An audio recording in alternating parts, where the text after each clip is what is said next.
Colleagues, we might start. It's lovely to see a full room, but really interesting that nobody's come. Quite a few people have come round the table, so please do.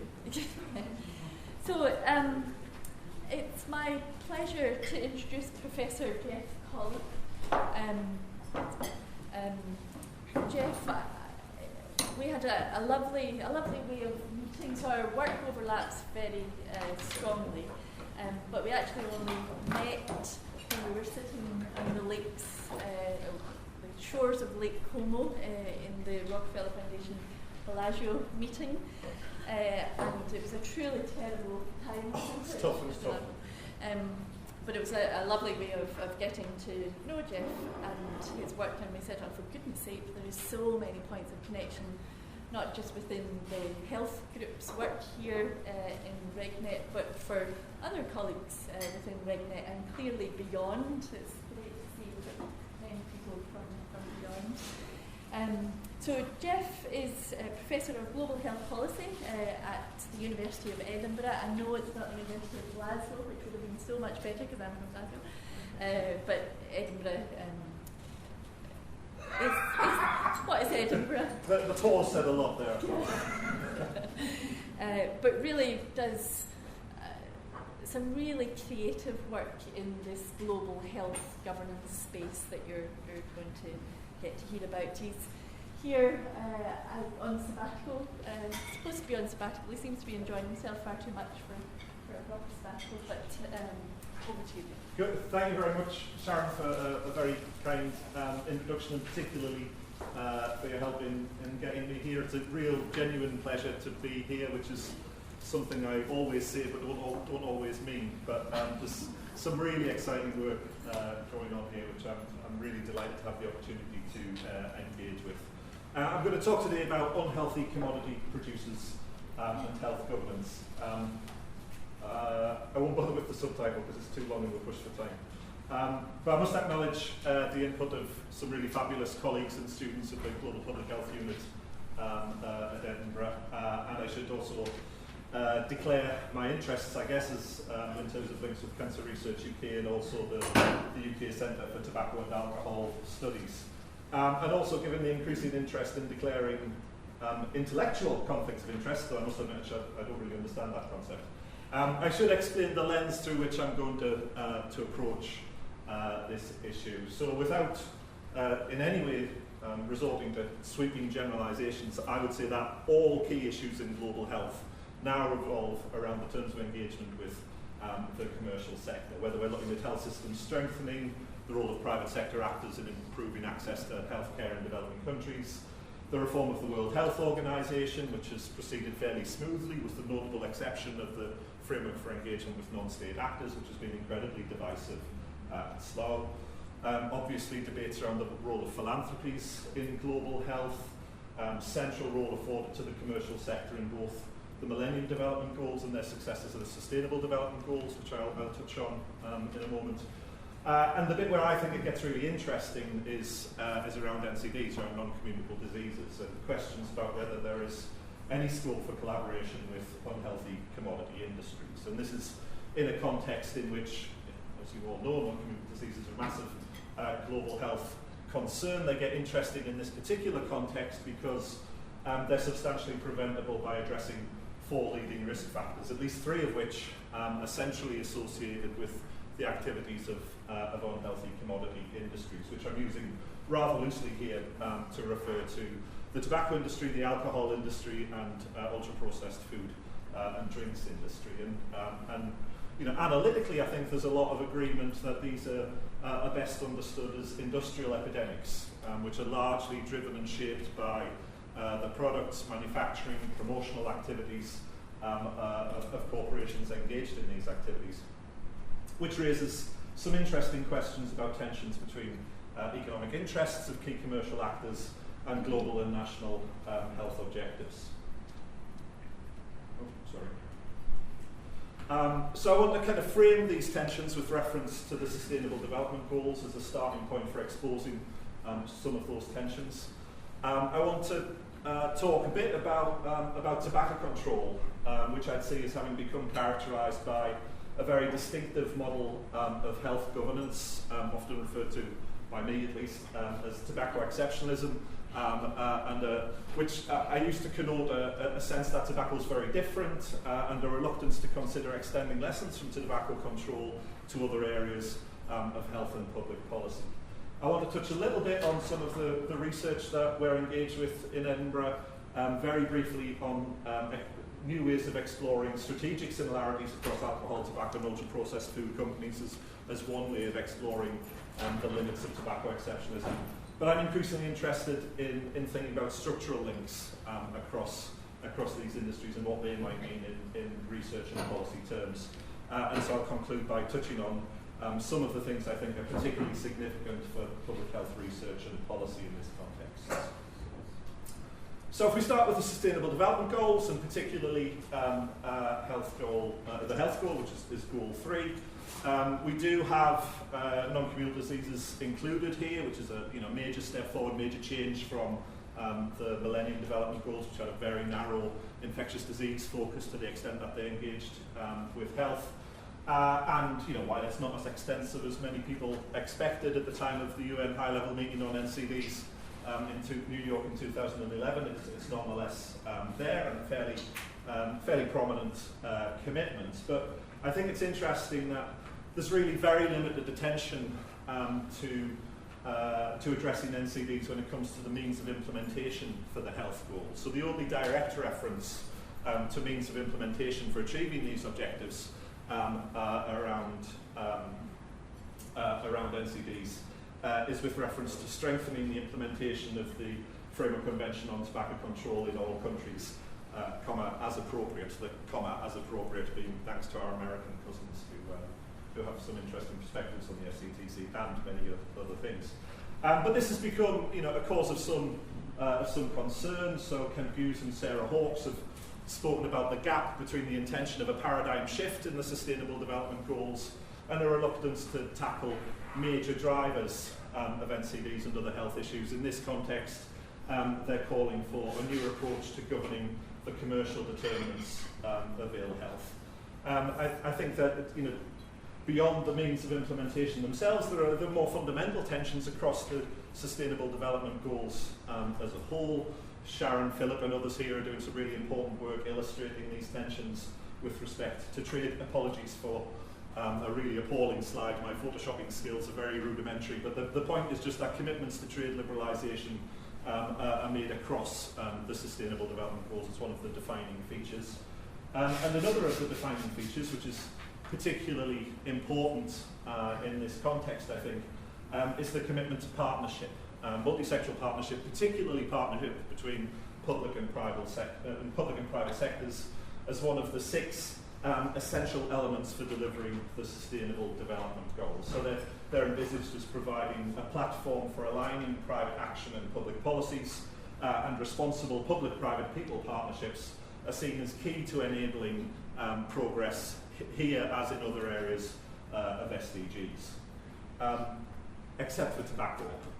And tobacco is really interesting in this context because of the very different way in which policy making is conducted and the very different assumptions about what's possible and desirable as a way of taking policy forward. So I don't know how many of you are familiar with the Framework Convention on Tobacco Control, the first international public health treaty negotiated by WHO, the fastest, widest ratified treaty in UN history, which suggests it's a bloody easy treaty to ratify.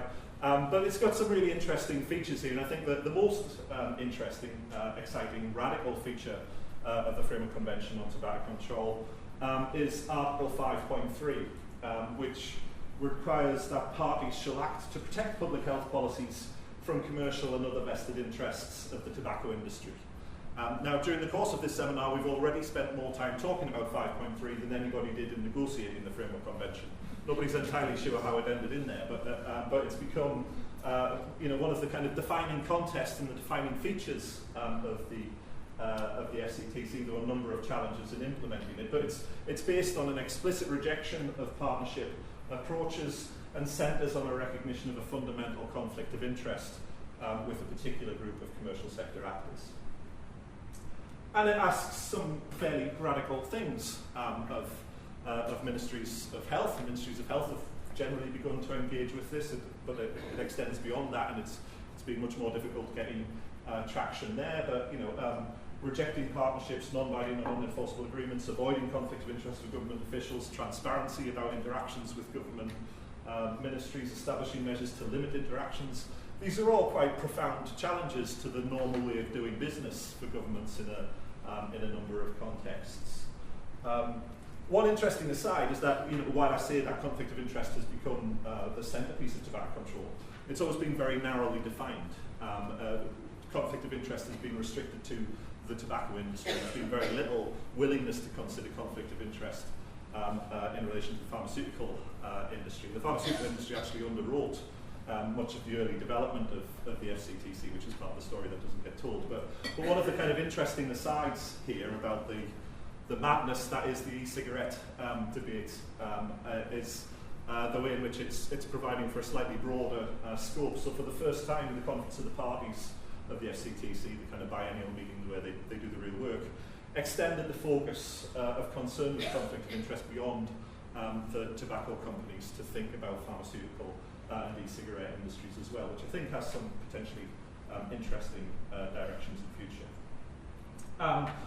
But again, without wanting to bang on about it too long, though we'd never explicitly frame it as such, I think that taking conflict of interest seriously is the most important intervention in tobacco control. Everything else is underpinned by it, informed by it, and to some extent Article 5.3 just represents a codification of practices that had emerged during the course of the previous decade or so, with very extensive implications, which I think have ultimately made it rather easier for health objectives to prevail over other health goals, and have posed a major challenge to tobacco companies in terms of political isolation and marginalisation from policy elites, comparative political isolation and comparative marginalisation. But there's a marked exception that we can only do this, marked insistence that tobacco is very different from any other area of health policy. Classic formulation here is from a WHO committee of experts at the early stages of the Framework Convention on Tobacco Control. Tobacco use is unlike other threats to global health. Infectious diseases don't employ multinational PR firms. There are no front groups to promote the spread of cholera. Mosquitoes have no lobbyists. No, but SAB Miller does, and Coca-Cola does, and a whole host of companies do. Nonetheless, there's this kind of dual emphasis here in this claim to what I call tobacco exceptionalism. One, that tobacco products themselves are framed as uniquely harmful consumer goods, but it also tends to be framed with explicit reference to the conduct of the tobacco industry, that the industry is itself exceptional and very different from other parts of the commercial sector, and that this therefore legitimates the taking of exceptional measures. And one of the very neat tricks that Grohal and Brundtland pulled off was that the FCTC was perceived as pro-public health but not anti-business. It was targeting a particular sector in ways that weren't seen as having broader relevance.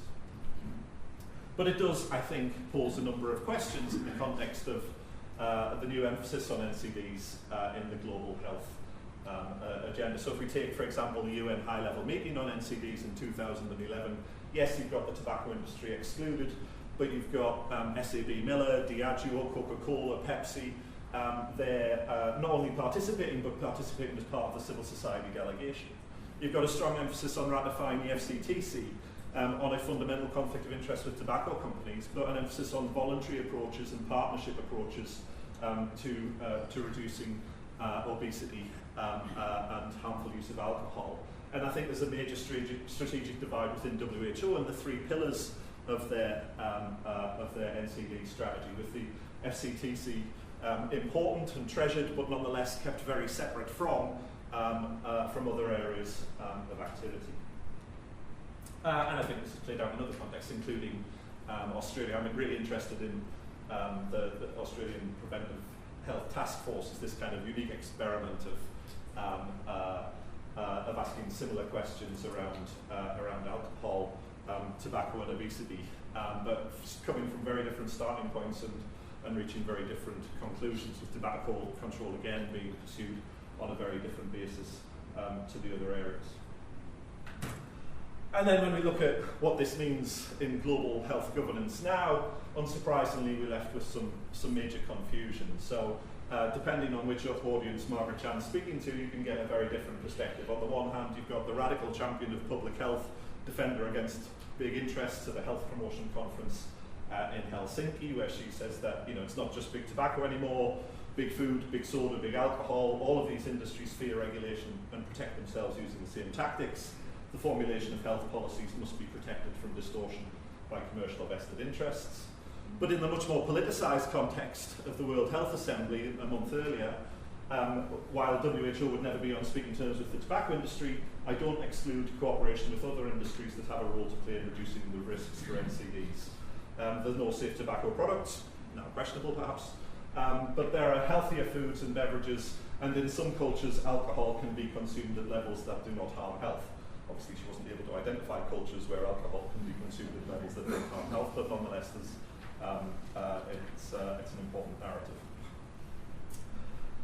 But there is increasing interest in other policy communities about extending the lessons from tobacco control, whether that's in terms of advocating for a framework convention on obesity or on alcohol, or on more kind of soft law adaptations of principles that underpin the framework convention. And the Lancet NCD Action Group produced a really important paper, I think, a couple of years ago called Profits and Pandemics, in which they called for unhealthy commodity industries more broadly to have no role in the formation of national or international policy for NCDs. And this kind of is predicated on certain assumptions about similarities in terms of health impacts, and also I think about strategies undertaken by food and alcohol companies. And there has been some work done in mapping these, but really it has been pretty limited and pretty impressionistic based on case studies, nothing really by way of sustained comparative research of strategic similarities across the industries.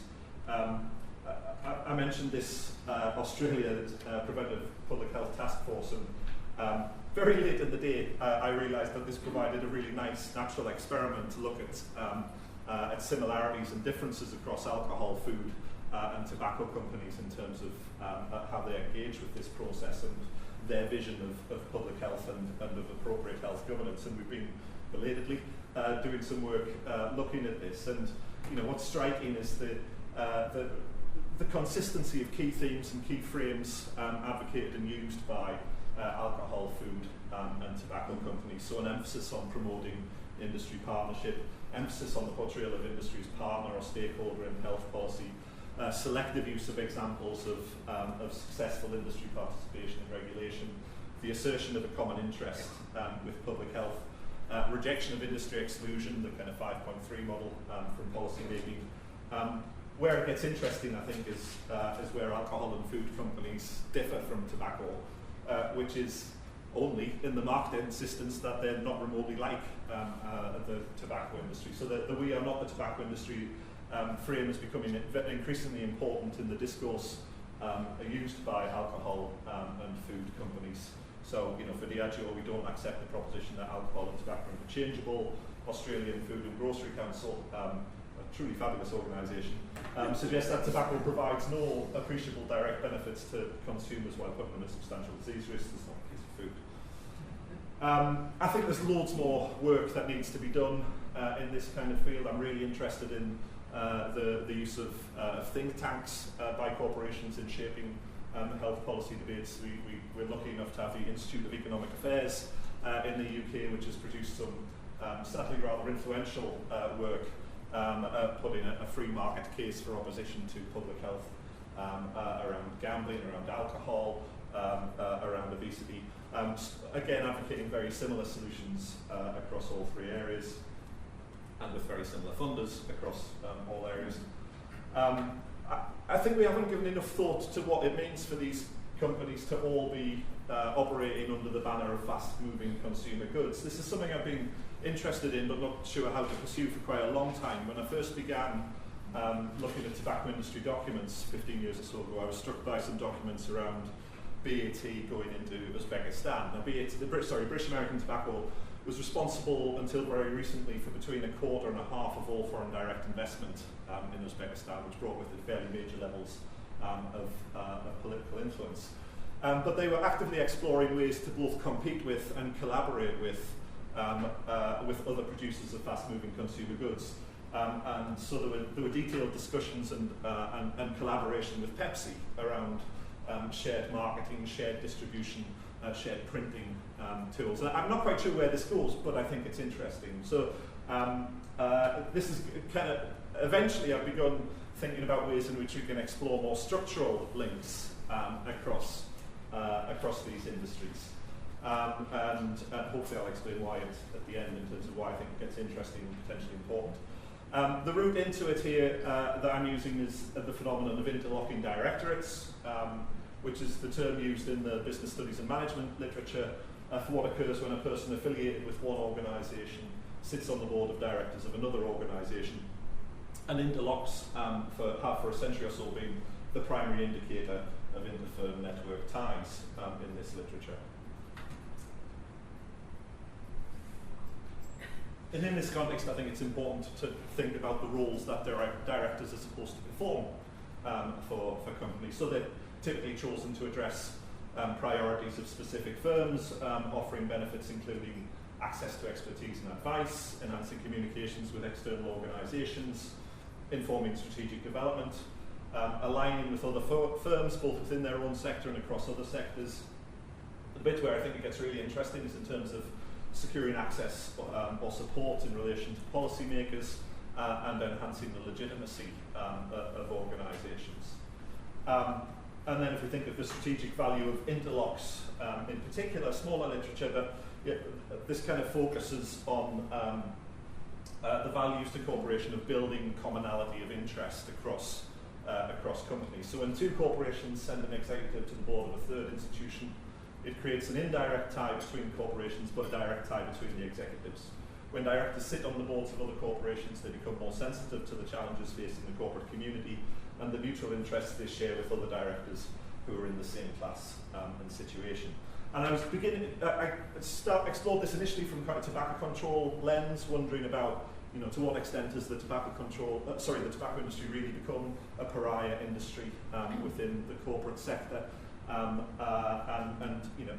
Wondering whether we can explore comparative isolation through this sort of route. And in this context, I think some of the appointments that tobacco companies have made to their board in recent years is quite interesting. So the non-executive director of British American Tobacco, Richard Burrows, comes with nothing but an alcohol industry background.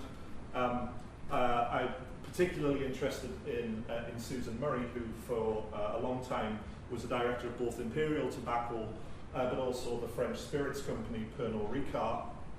And at the same time as having these directorships, she also chaired the complaints panel of the Advertising Standards Authority in the UK, which was not irrelevant to aspects of her work, as well as the complaints panel of the Portman Group, the kind of industry self-appointed watchdog on alcohol. And then at an international level, we've got a few fairly celebrated examples like Anne Veneman, who was first the first female Secretary of State for Agriculture in the United States, then moved on to head up UNICEF and moved pretty much straight from UNICEF to the board of Nestle, which is an interesting move in a number of ways, but at the same time retaining positions on the board of Global Alliance for Vaccines and Immunisation and Malaria No More. So it's interesting at an individual level. I think it gets more interesting when we look at these in broader terms. So with a few students, we've been doing, trying to do a preliminary quantitative analysis of links across the boards of the world's leading food and beverage, alcohol and tobacco companies, and there's some interesting, if not entirely surprising, patterns developed. So food is much better enmeshed in health policy and development elites than either alcohol or food. It shares some fairly close ties with the alcohol industry, but no direct ties with the tobacco industry. But I think it gets a bit more interesting when we look at what this means in the context of a particular firm. And I'm choosing here SAB Miller, the world's second biggest brewer, which is interesting in a number of contexts. One, that it kind of epitomises the remarkable global expansion of the alcohol industry. in recent years. And one of the things I think is really interesting is that a narrative hasn't really developed in public health or policy around the exploitation by the north of the global south in alcohol in the same way as it has in tobacco, and which I think has been politically been very influential in a tobacco control context. But if you look at what's happened, for example, in terms of the transformation of its revenue base with respect to Latin America from being completely trivial only a decade ago through to the most important part of the business by 2014. This is a fairly major change at corporate level. It's also particularly interesting at the moment because it's in the middle of what's going to be the third biggest merger in corporate history. It's been targeted by AB InBev, the world's biggest brewer.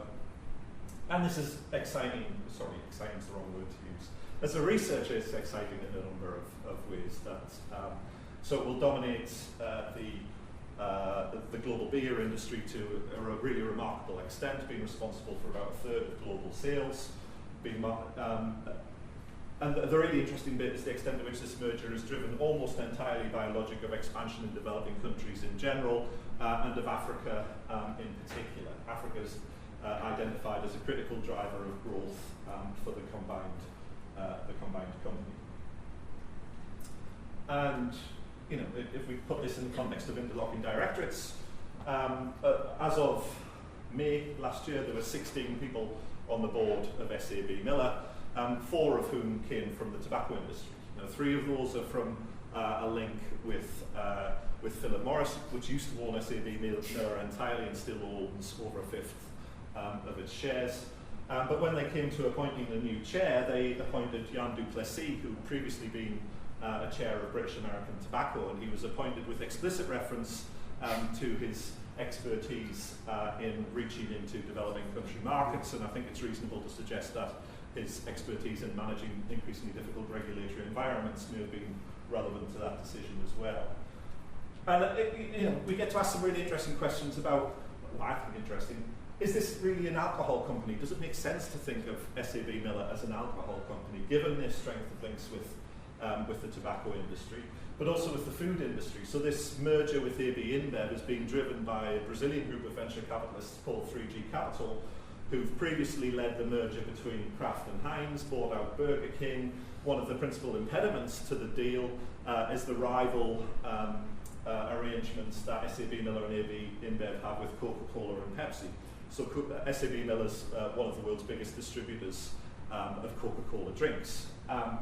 And I think this matters in the context of an approach to public health policies that suggests that these are very different industries that behave in very different ways and can be regulated on different bases.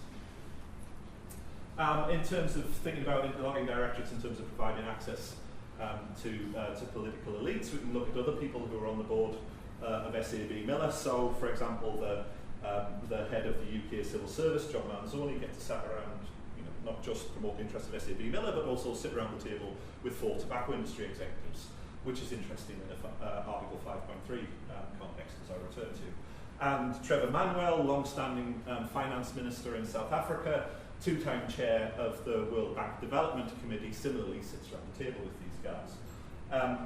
As does Helen Weir, a trustee of Marie Curie Cancer Care, which anyone who's familiar between the relationship between alcohol consumption and breast cancer in particular is interesting.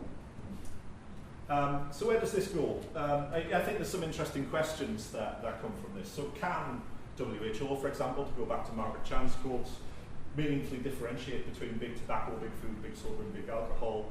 What are the kind of policy and research implications that arise from understanding multiple links across these industries, whether strategic, financial, supply chains, political? How can WHO never be on speaking terms with the tobacco industry if it doesn't exclude collaboration with closely linked companies? This matters in terms of the WHO's insistence that it has a firewall on any interaction with the tobacco industry, though there's increasing concern within parts of WHO about the extent to which umbrella organisations for food and alcohol industry are also serving as fronts for tobacco industry arguments in several debates. And I guess, what does this mean for alcohol and obesity policies, and particularly in a WHO context for the new global coordination mechanism on NCDs and the revised framework for engagement with non-state actors. The so what of this, if we go back to the John Manzoni example, when John Manzoni was appointed, everyone knew about the alcohol link, and there was a bit of, was quite a lot of complaint, but it wasn't anything that he couldn't ride out until Article 5.3 got a mention, and it was pointed out that this was inconsistent with the UK's obligations under Article 5.3.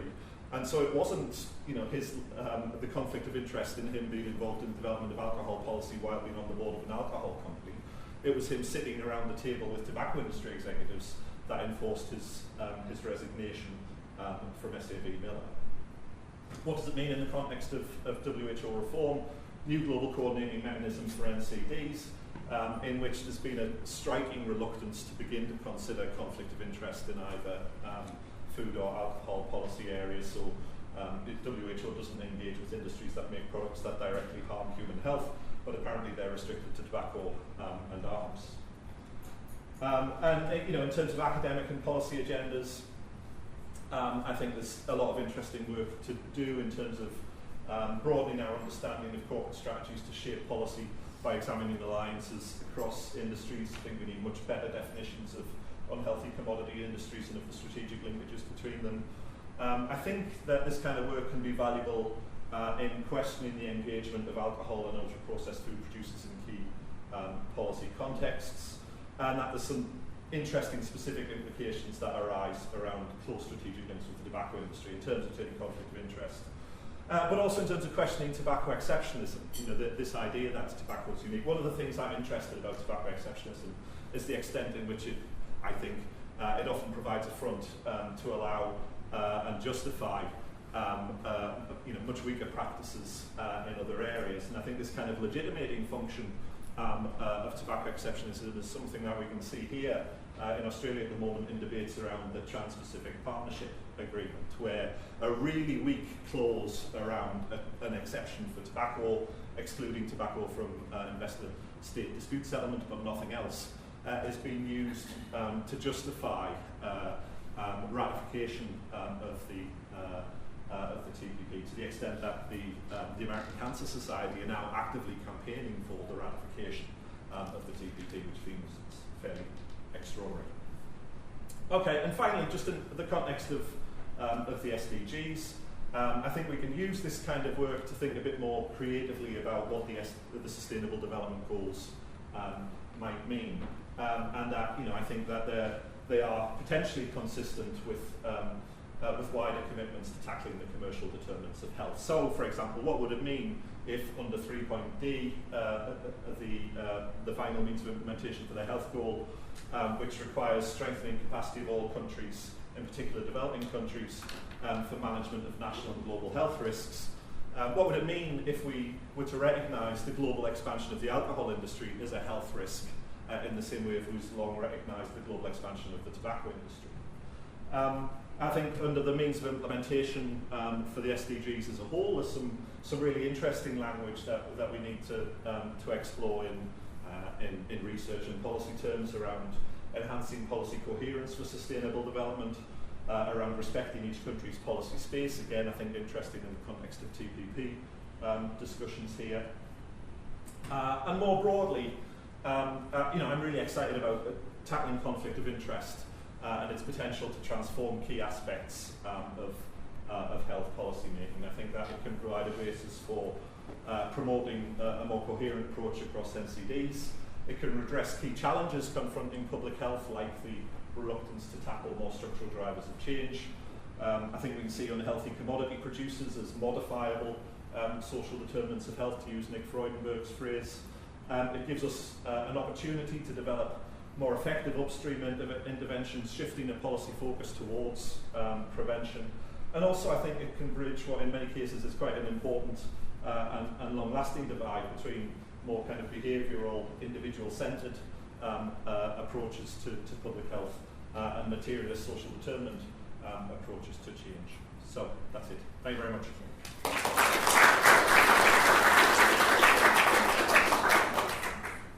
Jeff, thanks a million. That was brilliant. So, that's fantastic. Thank you. I should say, in the formal life, I was also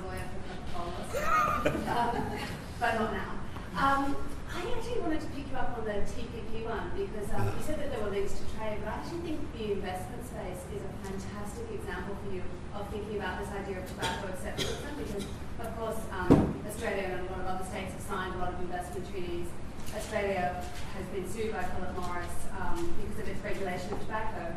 And that case has now been dismissed. But I think the really interesting question is, how do states learn from this going forward in their treaty practice? And they seem to be learning from it in two different ways. One way is through tobacco exceptionalism by sort of having a very specific carve-out in things like the TPP saying none of these provisions apply to tobacco. And that seems to be kind of a narrow and specific, we're not going to do about this. But another way, which I think is actually a healthier way to learn about this, is to take a more general approach, and that's what Australia's done in its treaty with China, where it basically says there are certain public welfare measures that we can take about health, the environment, etc. And if we take them, then you can't have investor-state dispute settlement. And if I'm sued as a government, and I think that it falls within this public welfare measure, then I can actually take that to my other treaty party, and if you agree with me that it's about a public welfare measure, then the case stops. We can stop the case in its tracks. And those are two different models of kind of responding to the case seem to me to be a good example of tobacco exceptionalism versus can we learn from this in a more general way, which we might then be able to apply to a range of other policies. I'd agree entirely. I mean, I think I'm a bit less optimistic than you in the reading of the tobacco exception in the TPP. You know, that I think it's much more narrow than was initially expected. If you look back at what, you know, the original United States proposal for a safe harbour for tobacco control had much broader exceptions, whereas this only protects tobacco control from investor-state dispute, nothing else. So it's not a tobacco carve-out in the way in which some have presented it, and it's really interesting how enthusiastic people have been, you know, to latch on to something that looks like a win in the trade context. I think the lesson of to me, I agree. I think the lesson of the limitations of the TPP, if this is as good as we can get from a tobacco exceptionism route in the context of a Democrat presidency that they were themselves quite supportive of the idea of an exception, the particular context of Australian trade politics at the moment, strong pressure coming from Malaysia and other countries.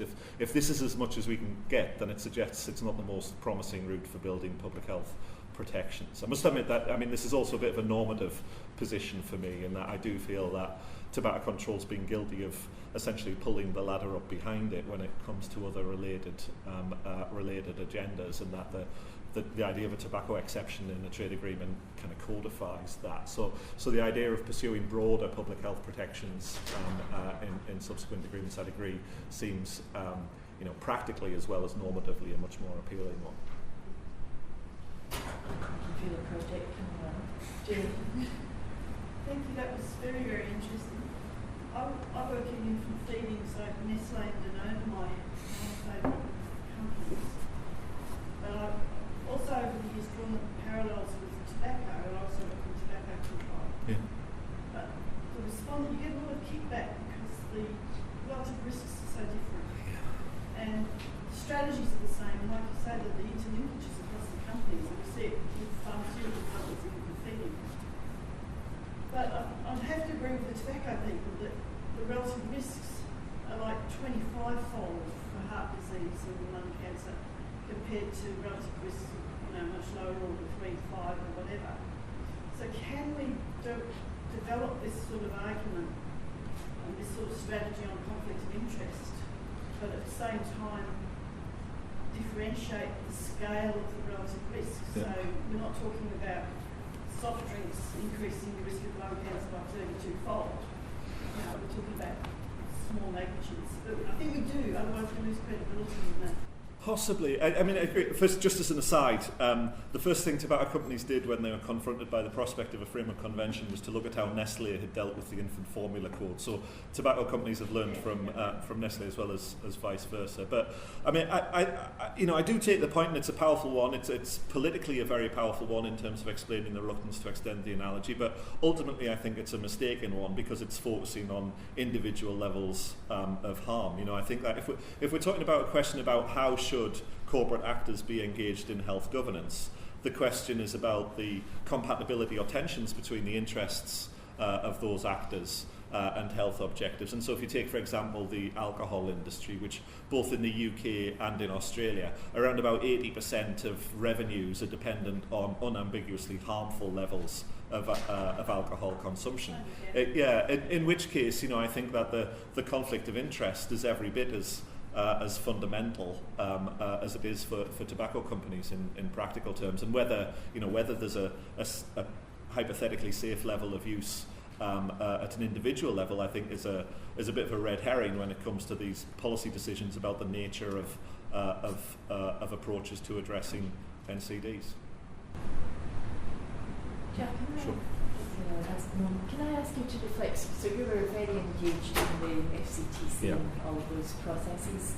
So there's a bit of a move going on globally at the moment for a framework convention for global health. Colleagues like Larry Boston and others. And sort of sitting alongside that, there's many people want their own framework convention, and many issue wants its own framework convention. And sitting alongside it, there is a group of us that are talking about a framework convention to do with food, or something to do with food, or marketing of food to children. Can you reflect on the good, the bad, and the ugly of the FCTC as a mechanism to address? That's a really good question that doesn't get asked enough. I mean, there is a part of the tobacco control community that says, we've got the convention, you're not having one, and partly that's there are good reasons for competitive concern in that context. In that, one could argue, I'd prefer this was on a non-attributable basis, that WHO can barely run the one convention that it's got, let alone develop more. There's major concerns about, in effect, a separate legal agreement has been signed around illicit trade. A new protocol is due to come into force, which is going to transform the way in which the FCTC works. There's major doubts about the ability of WHO to continue managing that, not least because member states have been so reluctant to put any resources into the FCTC to maintain and develop it once it's had its moment in the sun. In terms, the strategic decision of whether to pursue a framework convention, it's clearly very live in obesity context. Really interesting endorsement by the former UN rapporteur on food, and similar in alcohol. It just feels so far off the policy agenda. WHO was willing to engage with the idea of a framework convention on alcohol 6 or 7 years ago, but Margaret Chan won't have it. It's pretty much a precondition for a meeting with Margaret Chan these days that you don't mention the idea of a framework convention on alcohol. She just won't go there. It's too difficult a space. So there are those kind of practical measures. So realistically, given the context that we're working in, I don't think a kind of hard law transfer of the framework convention model to other areas gets us very far. But also, I don't necessarily know how significant that is. The legal differentiation between WHO's strongest international treaty instrument, convention, and its weakest, the code, is, I think, less significant than the existence of a context in which these issues can be explored. The FCTC's got no implementation tools at all. Very difficult agreement to enforce. What's much more important is the existence of biennial meetings in this mechanism that can allow for the articulation of implementation guidelines, which have got questionable legal force but are really important as advocacy and research tools. Can you provide some commentary on the sustainability of the SDGs, given the often competing or contradictory principles and measures that they have to achieve? So you made a comment about British American Tobacco providing at one point a quarter or half of investment into Uzbekistan, and that leads to all these other unintended consequences of health issues. So where do you draw the lines between meeting one goal whereas compromising on another? The short answer is no. I think that there's people are still getting used to just how different the SDGs are to the Millennium Development Goals, and the significance of inclusion of objectives within the SDGs is very contested. So for the reason why it mattered last time around was that development agencies weren't prepared to put resources into anything that wasn't in the 8 Millennium Development Goals. But this time, given that pretty much everything is in the SDGs one way or another, how much it means is open to question. I think the interesting area is Goal 17, which is the means of implementation for the Sustainable Development Goals as a whole. And in that context, the tensions around the commitments to public-private sector collaborations as the principal means of achieving a number of targets. I think the language that I flagged there around policy coherence and protection of policy space is really interesting. I don't know why they're in there, to be honest. I haven't heard or spoken enough to insiders in terms of explaining how that language got in there and what it's likely to mean in practice. So is policy coherence going to become synonymous with regulatory coherence in a trade context? I don't know. I'm not meaning to dodge it. It's really difficult to say anything sensible about this at the minute because there's such a different beast. Other thoughts, comments?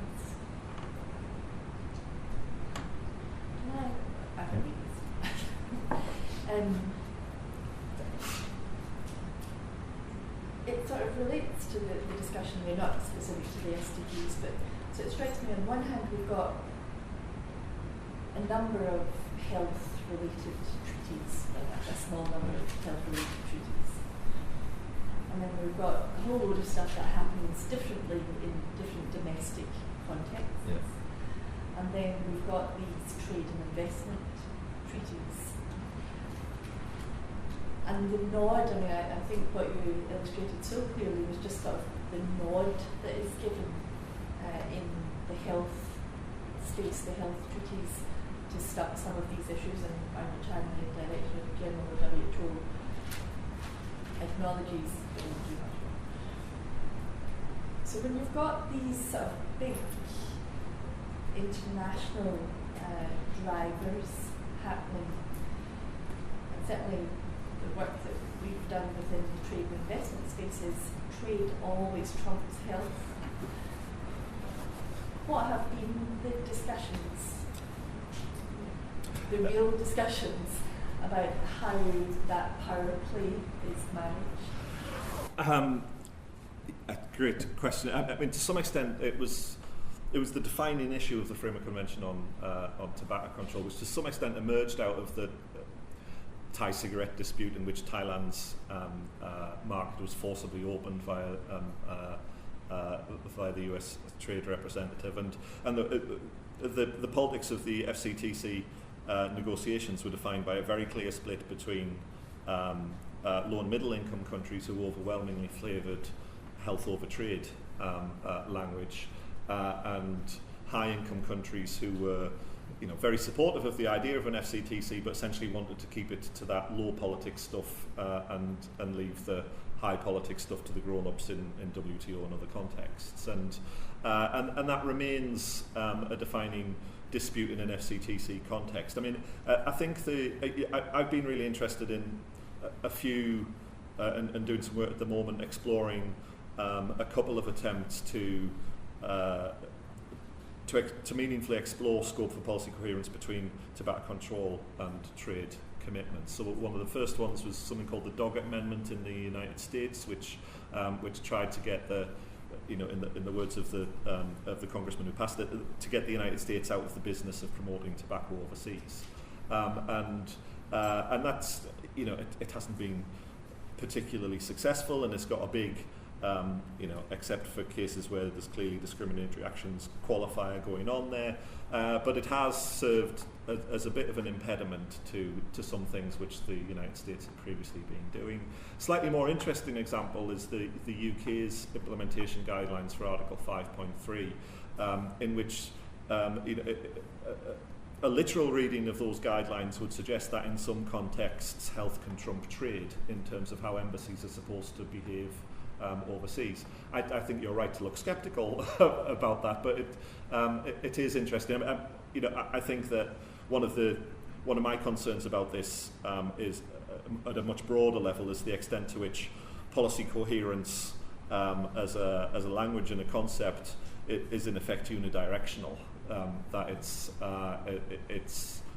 often been a tool for demonstrating that trade agreements really do allow scope for protecting public health, for asserting that rather than as a testable concept that can be subject to empirical research. The level political pressures on WHO, for example, to assert that trade agreements and public health are coherent and are compatible are really quite profound.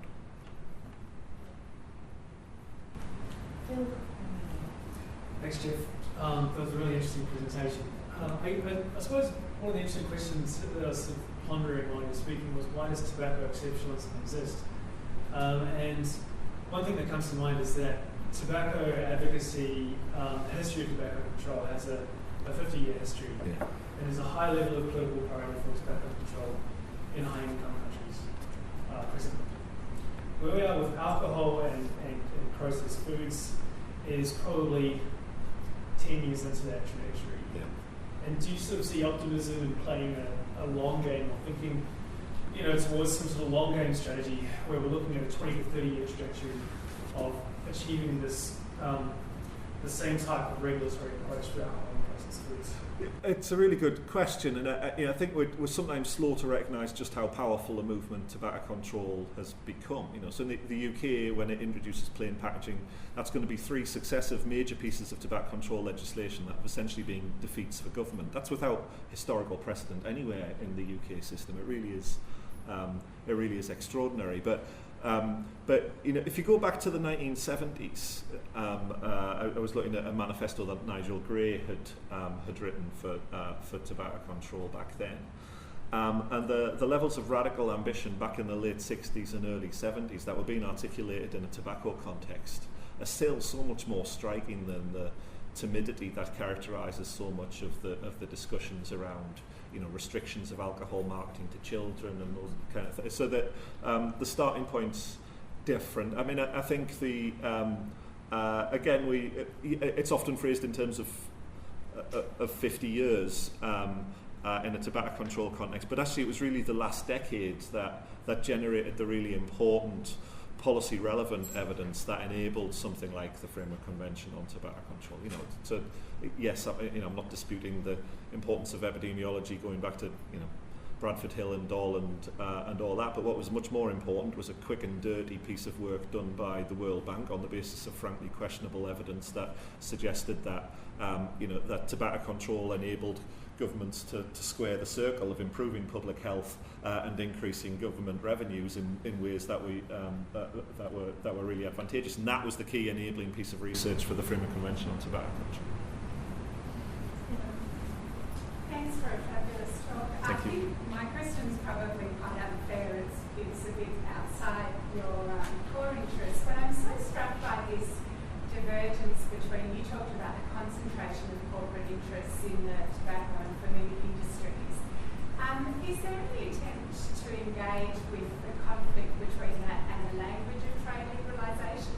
When you talk about the WTO and there's international institutions engaged in promoting so-called free trade, and yet there seems to be such a strong trajectory towards the concentration of corporate interests in the food industry. Yeah. Is that something that's kind of been drawn out or challenged or tackled? No, but it should be. Sorry, I'm not sure that I can respond very kind of sensibly or helpfully to it, but it is clearly an area of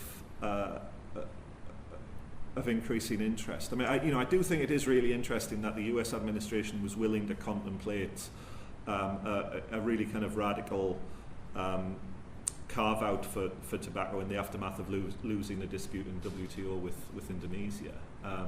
I do think there's with this and the Australian dispute, which is going to be transformational in all sorts of ways. The longest running, most expensive, most complex dispute in WTO history. I think there's some really interesting space emerging out of the pain that various people around here are going through, which I hope is going to create possibilities for some more interesting research agendas around the relationship between trade and health, and also more interesting policy agendas. I often feel like the debate's kind of stuck in the late 1980s and preserved in aspic in some respects. Can I just add a little bit onto to that in the food space?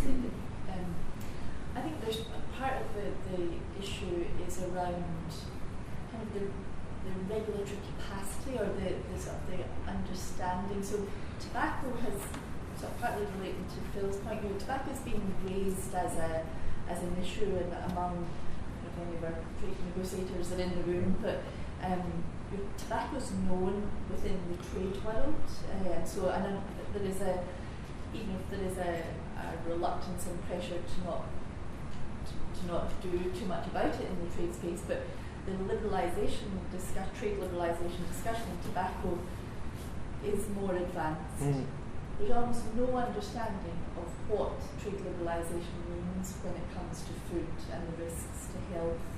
So there's a lot of, we've experienced that in the Australian context of sort of a look coming across the face of some of our trade colleagues of what has trade liberalisation got to do with these sorts of issues of food, nutrition and health. And we're hearing that through WHO colleagues of a call for that more international. So there's still a long way to go in terms of capacity and understanding of the liberalisation agenda and what it means in some of these issues. So Peter, and then we'll have to draw it to close. Jeff, thanks.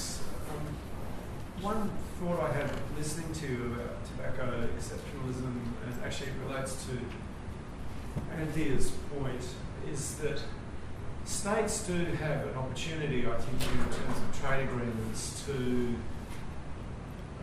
push for more general language rather than embrace the tobacco exceptionalism path. And so if you're sort of trying to figure out strategy for the future, then the path that Anthea was suggesting was incredibly important. And I mean, my view about the litigation between Australia and the WTO is that while Australia will probably win, there is going to be a sting in the tail there, and that is that we'll end up with a judgment or a report that will sort of narrow the use, the potential use that states can make of intellectual property rights when they're punishing or deterring corporate offenders, because we know that large penalties don't really do the job. Financial penalties don't really do the job. You just need to look at the key TAM outcomes in the US, where Pfizer, for example, has had penalties in the order of billions of dollars, and it's not made any difference actually to the way in which they conduct themselves. And so is this a failure of deterrence theory? And my view is actually what we really need is true deterrence, hurt them where it hurts, and it's going to be much more important to strip them of intellectual property rights than a financial penalty. Now, I would say that the way to solve that problem, if you're on the corporate side of things, is to embrace tobacco exceptionalism. But if you're a state and you're really worried about these very large NCD issues, then what you actually need is the path that Anthea is suggesting, because that at least leaves open the idea, along with a broad interpretation of what you as a state can do to punish and deter. Because that will give you some leverage over these industries. Otherwise, you don't really have leverage. That's really helpful, interesting, and I'd agree. I mean, I think to some extent we've already had the sting in the tail, and the scale of the dispute is the sting in the tail. And I do think that the scale and length and expense of the dispute is probably going to be more important than the outcome. The literature generally has spoken about the idea of regulatory chill and found it difficult to find examples of it, but we've had it ratified into policy in terms of New Zealand's response to plain packaging, that we'll wait till Australia's done all that nasty business and then we'll introduce plain packaging, which is a major win for tobacco companies. They went into it knowing that overall they'd lose, but that's not the point. The point is to make policy transfer and the spread of this and other tobacco control measures as difficult as possible. I do think that ultimately more important than the Australia dispute is the dispute between Philip Morris and Uruguay, and partly because of it playing out in the context of ICSID, but also because it's not a high-income country with the degree of resources and legal expertise and regulatory expertise that Australia has, but also in that's going to be more relevant to the disputes that really matter to the trajectory of tobacco companies. But I do also think that the Australian experience provides a massive opportunity. I do look at envy at the kind of expertise that Australia has in these kind of fields. So I work in something called the UK Centre for Tobacco and Alcohol Studies. We don't have a lawyer. There's almost no engagement from legal scholars in these kind of issues, and with the level of engagement here, people like Jonathan Liebman, like Ben McGrady, the kind of work that's being done, I think there's some really exciting potential to articulate those kind of directions, which, if it doesn't happen here, probably isn't going to happen anywhere. Well, Jeffrey, we will stop picking your brains. That was brilliant. So please just join me in